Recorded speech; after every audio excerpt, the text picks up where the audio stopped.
For the 2021 GMTK Game Jam, myself and a few friends made a game loosely titled Mapping It Out. The game is a take on classic first-person dungeon crawlers, with the twist that you have to craft your dungeon path as you're moving through it. The mechanic for placing fragments comes in the form of a simple card and grid system. The system follows a few simple rules.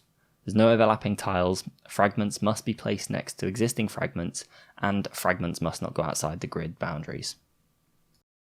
As you can see, the system from the Jam build wasn't exactly nice to look at or use. It needed a lot of work.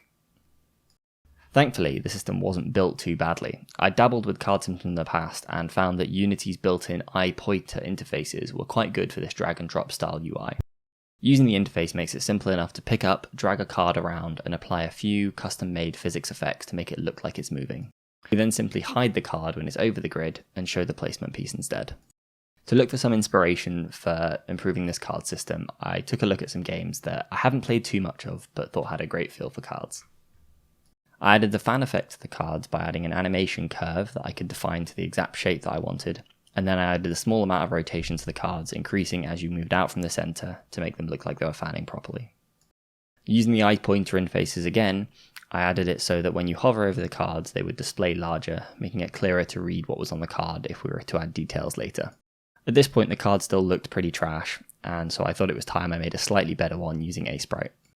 I then fixed some of the offsetting where fragments of the map were sticking off the cards, and tweaked a few of the sprites for the map segments themselves.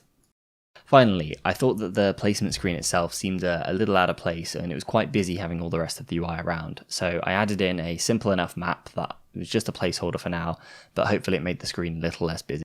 I then added a pretty faded out outline to the grid just so it made it clearer where you were placing tiles, and with that it's done for now. Obviously there's a bunch more improvements that need to be made here, but there are other areas of the game that need polishing for now.